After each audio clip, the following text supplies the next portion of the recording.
సార్వత్రిక ఎన్నికల్లో ఘోర పరాజయం తర్వాత వైఎస్ఆర్సీపీ మనుగడే ప్రశ్నార్థకంగా మారబోతుందని వైసీపీ అధినేత జగన్మోహన్ రెడ్డి భావించారా? అందులో భాగంగానే తట్టాబుట్టా సర్దుకొని జగన్మోహన్ రెడ్డి విదేశాల్లో స్థిరపడేందుకు సిద్ధమవుతున్నారా అంటే అవుననే సమాధానం ఇస్తున్నారు కొంతమంది రాజకీయ విశ్లేషకులు. ఈ నేపథ్యంలోనే జగన్మోహన్ రెడ్డి ఆ నిర్ణయం తీసుకోవడం వెనక అసలు ఏం జరుగుతుంది అనేది మనం పూర్తి స్థాయిలో విశ్లేషణ చేసుకుందాం. ప్రస్తుతం మనతో పాటు ఉన్నారు ప్రముఖ సీనియర్ జర్నలిస్ట్ మండవ దుర్గా కుమార్ గారు. సార్తో మాట్లాడదాం. సార్ నమస్తే. సార్ నమస్తే కృష్ణ గారు, మన వీక్షకులు కూడా నమస్కారం. సార్ 2024లో జరిగినటువంటి సార్వత్రిక ఎన్నికల్లో వైఎస్ఆర్సీపీ ఘోర పరాజయాన్ని చవిచూసింది. ఈ నేపథ్యంలోనే వైసీపీ మనుగడ ప్రశ్నార్థకంగా మారబోతుందని జగన్మోహన్ రెడ్డి భావించారని, అందులో భాగంగానే తట్టాబుట్టా సర్దుకొని జగన్మోహన్ రెడ్డి విదేశాల్లో స్థిరపడేందుకు సిద్ధమవుతున్నారు, దానికి ఏర్పాట్లు చేసుకుంటున్నారు అనేటువంటి వార్తలు వస్తూ ఉన్నాయి. వీటిని ఎలా చూడాలి? అంటే జగన్మోహన్ రెడ్డి గారు అనేక అంశాలని పరిగణలోకి తీసుకున్న తర్వాతే ఈ నిర్ణయానికి వచ్చారని చెప్తున్నారండి. ఓకే. ఆయనకి బాగా సన్నిహితంగా ఉండేవాళ్ళు అంతరంగికులు కూడా ఆ విషయాలని ధృవీకరిస్తున్నారు. అయితే ప్రతిదీ కూడా జగన్మోహన్ రెడ్డి గారు ఏదైనా ఒక క్యాలిక్యులేషన్ ప్రకారం వెళ్తాడు తప్ప ఏదో తొందరపడి నిర్ణయాలు అయితే తీసుకోవడానికి కూడా వాళ్ళు చెప్తున్నారు. మరీ ముఖ్యంగా ఈ నిర్ణయం వెనకాల పార్టీ ఇక నిలదొక్కుకోలేదు అనేది ఆయన తీవ్రమైనటువంటి అనేక ప్రయత్నాలు చేసిన తర్వాత మాత్రమే ఒక దీనికి వచ్చాడు నిర్ణయానికని.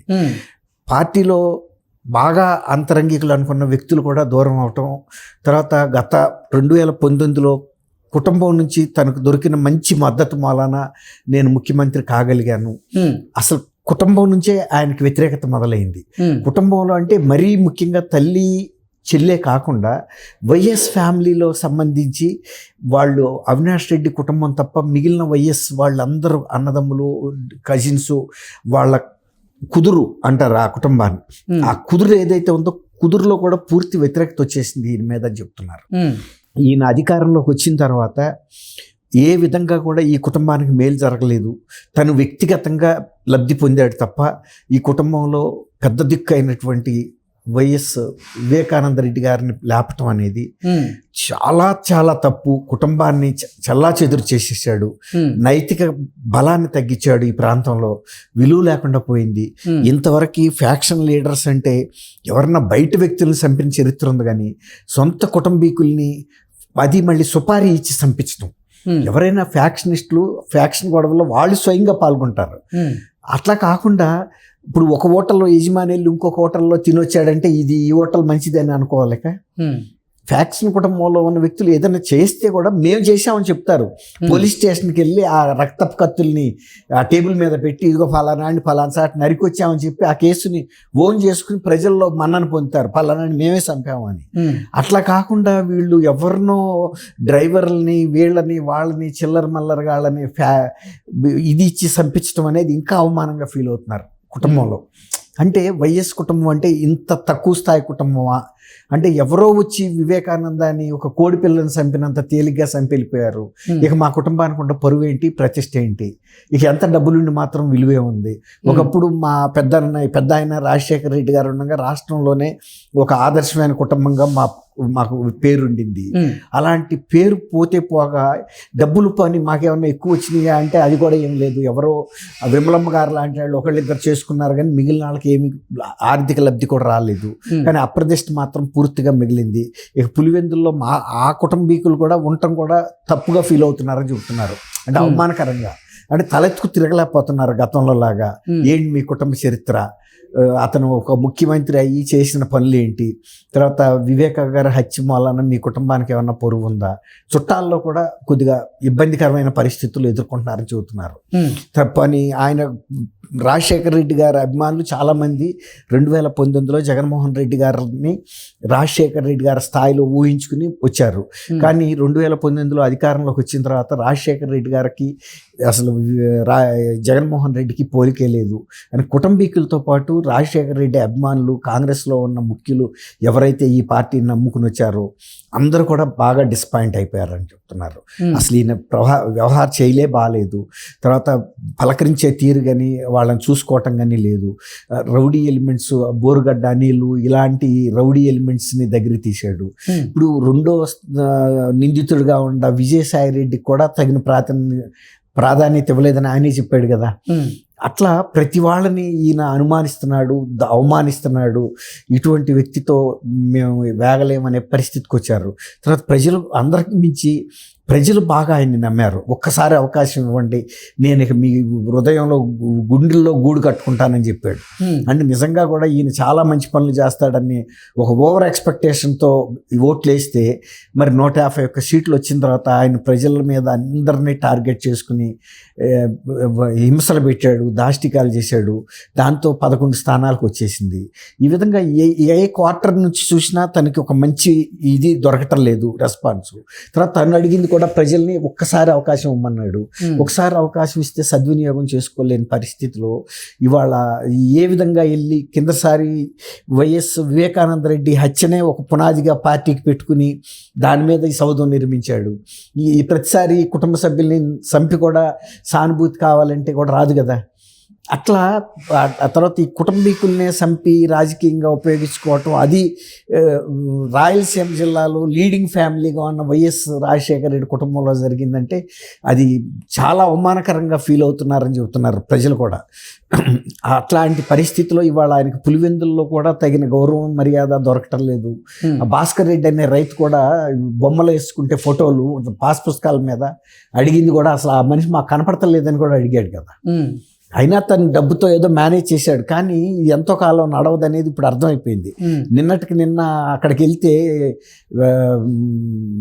పులివెందుల్లో జనం ఎవరు రావట్లేదు. సర్పంచ్ కన్నా కూడా హీనంగా పరిస్థితి వచ్చింది. వార్డు మెంబర్ వెళ్ళినా 10 మంది అన్న వస్తారు కానీ మాజీ ముఖ్యమంత్రి అయినా కూడా ఎవరు వచ్చి చూడటం లేదు. ఎందుకంటే ఆయన అధికారంలో ఉన్నప్పుడు ఎవరికి తవ్వి తలకెత్తింది లేదు, పలకరించింది లేదు. ఇవాళ మనకెందుకు ఆయన ఏదైతే అనే పరిస్థితికి వచ్చింది. పక్కనుండ అవినాష్ రెడ్డికే అసహనంగా ఉంది అతను చూస్తుంటే, అతను మాట్లాడే మాటలు శాస్త్రలు. మొన్న వంశీ అరెస్ట్ అప్పుడు కూడా వెళ్ళి ఒక మాజీ ముఖ్యమంత్రి స్థాయిలో మాట్లాడాల. ఈయన అందంగా ఉండాడు, ఆయన అందంగా ఉండాడు, ఇతను అందంగా ఉండాడు, అతన్ని అరెస్ట్ చేశారు. ఈ అందాలు అరెస్టులు ఏమన్నా సంబంధం ఉన్న మాటల. అట్లా ప్రజల్లో కూడా అతని మీద ఏమైందంటే కార్యకర్తల్లో కానీ ఇతనికి ఒక అవగాహన లేదు, పరిపక్వత లేదు. ఒక పార్టీ ఓడిపోయినప్పుడు పార్టీని నిలబెట్టడానికి ఉండే ధైర్యం ప్రజల్లోకి వెళ్ళి అది లేదు. మాట్లాడితే బెంగళూరు ప్యాలెస్ లేదంటేనేమో తాడేపల్లి ప్యాలెస్ తప్ప ఇక్కడికి వెళ్తల్లా. పులివెందులు వెళ్తే కూడా కోల్డ్ రిసెప్షన్ అక్కడ, అంటే ఎవరు జనం స్పందించట్లా. తర్వాత సంక్రాంతి పండగ తర్వాత రాష్ట్రం అంతా తిరిగి కార్యకర్తలను కలుస్తాను, ప్రజా సమస్యల మీద పోరాటం చేస్తాను, ఫీజు పోరాటం అని పెడితే ఫీజు పోరాటానికి జనం రాళ్ళ పెయిడ్ ఆర్టిస్టులను తీసుకొచ్చారు. వాళ్ళు స్టూడెంట్స్ అని ఎవరు అనలేరు. ఆ గుట్కాలు వేసుకుని తిరుగుతా రోడ్ల మీద వాళ్ళని తీసుకొచ్చాడు. మొన్న విజయవాడ జైలు దగ్గర కూడా బ్లేడ్ బ్యాచ్ను వీళ్ళే గంజాయి బ్యాచీలే సీఎం అంటే వాళ్ళు సీఎం అంటే అరిస్తే అవుతుందా? ఇప్పుడు ఎప్పుడైతే ఈయన అక్కడికి ఈ బ్లేడ్ బ్యాచీలను తీసుకొచ్చాడో జైలు అథారిటీస్ కూడా అలర్ట్ అయినాయి. వీళ్ళు జైలు మీద దాడి చేసి అప్పటికే జైల్లో గంజాయి బ్యాచ్ బ్లేడ్ బ్యాచ్ మెంబర్స్ ఉన్నారు, వీళ్ళని ఏమన్నా విడుదల చేసుకు వెళ్ళిపోతారని వాళ్ళు అలర్ట్ అయ్యారు. ఈ విధంగా ఎక్కడ కూడా తనకి ఒక మద్దతు దొరకటం లేదు. తర్వాత రెండోది ఏంటంటే ఇట్లాంటి పరిస్థితుల్లో తను రాజకీయంగా మనుగడ సాగించలేను, ఒక ముఖ్యమంత్రిగా చేసి మళ్ళీ రేపు ఈ కేసెస్ బాగా భయపెడుతున్నాయని చెప్తున్నారు. Quid pro quo money laundering cases 21 దాకా ఉన్నాయి. అవి కనుక విచారణ మొదలైనా ఏదైనా ముందు తొందరగా ఒక 6 నెలల్లో కూడా విచారణ పూర్తయ్యే సందర్భం ఉంటుంది. ఇక జైలు శిక్ష పట్టం మొదలైందంటే వరుసగా పడిపోతాయి. ఇక దానికన్నా తర్వాత రెండోది వివేకానంద రెడ్డి గారి కేసు కూడా ఒక లాజికల్ ఎండ్ కనుక వస్తే లాజికల్ ఎండ్లో వీళ్ళిద్దరే ఉంటారు. ఇప్పుడు 40 కోట్ల సుపారీ ఇచ్చింది, తర్వాత వివేక గారిని తీసేయమని ప్లాన్ చేసింది భార్యాభర్తలుగా జగన్మోహన్ రెడ్డి భారత్ గారి మీదే కుటుంబంలో సభ్యులు చెబుతున్నారు, సొంత చెల్లెలు చెబుతుంది, సునీత చెబుతుంది, అందరికీ తెలుసు అది. అలాంటి పరిస్థితుల్లో నేను ఇక్కడ ఉండే కన్నా ఈ శిక్షలో ఈ విచారణలో మొదలవ్వకముందే జంప్ చేసేసింది బెటర్. ఇప్పటికే ఆల్రెడీ ఇప్పుడు ఆయన మ్యాక్డవెల్లో అతను ఉన్నాడు కదా, మాల్యా, విజయ్ మాల్యా, తర్వాత మోడీ, వీళ్ళంతా నీరవ్ మోడీ వెళ్ళిపోయారు కదా. వీళ్ళలాగానే నేను కూడా బయటికి వెళ్ళిపోయింది సేఫ్ గాని ఇక్కడ ఈ చట్టాలకు దొరికి ఈ జైళ్లలో పడిన తర్వాత ఇక బయటకు వెళ్ళటం అనేది సాధ్యం కాదు. ఈవెన్ బీజేపీ పవర్ లో ఉన్నా కూడా నన్ను ఇప్పుడు జగన్మోహన్ రెడ్డి మీద ఎన్నో పెండింగ్ కేసులు అయితే ఇప్పుడు ఉన్నాయి. కొన్ని విచారణలో ఉన్నాయి, కొన్ని మీద బెయిల్ మీద బయట ఉన్నాడు ఆయన. ఈ నేపథ్యంలో అసలు ఇండియాని వదిలి ఆయన తట్టాపుట్టా సర్దుకొని విదేశాల్లో స్థిరపడేటువంటి ఆ పరిస్థితులు ఉన్నాయా? నిజంగా జగన్మోహన్ రెడ్డి ఆ నిర్ణయానికి వచ్చారా అండి ఏం చెప్తారు? అదే అన్న, ఇప్పుడు ఇక్కడ ఇవి ఏది మొదలైనా ఇక ఒక్కటి మీద తర్వాత ఒక కొండ గనక ఇరగదీసుకు పడతాం మొదలెట్టిందంటే పిల్లలుగా పడిపోతుంది. ఇక దాని కింద నుంచి ఆయన బయటికి రాలేడు.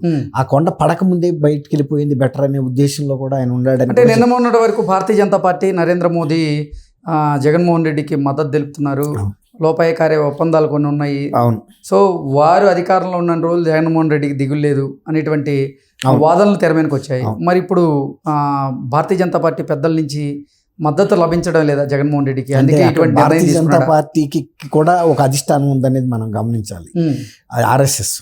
ఆర్ఎస్ఎస్కి ఈయన మీద మంచి అభిప్రాయం లేదు. తర్వాత ఇక్కడ మతపరమైనటువంటి ఘర్షణలు సృష్టించాడు, మతపరమైనటువంటి కొన్ని దాడులు చేయించాడు. ఆ విధంగా కూడా వాళ్ళు తర్వాత ఇట్లాంటి అవినీతి పరుణ్ణి సపోర్ట్ చేసి ఇంతకాలం భారతీయ జనతా పార్టీ జాతీయ రాజకీయాల్లో నెగ్గుకొస్తుంది. ఆ ప్రశ్న ఎరైజ్ అయినప్పుడు తప్పు పట్టుతారు. కాబట్టి రెండోది ఏంటంటే, ఇప్పుడు మొన్న జడ్జి గారు సంబంధించిన అవినీతి కూడా బయటపడిన తర్వాత ఇప్పుడు జ్యుడిషియరీ కూడా ఒళ్ళు దులుపుకుని బయటకు రావాల్సిన పరిస్థితికి వచ్చింది. తర్వాత ప్రభుత్వం కూడా కొంత పరిమితి ఉంటుంది, కానీ ఎన్నాళ్ళు ఇతను ఒక కరుడు గట్టిన ఆర్థిక నేరస్తుడిని కాపాడతా భారతీయ జనతా పార్టీ నేను అవినీతి మీద పోరాటం చేస్తానని చెప్పుకోగలుగుతుంది.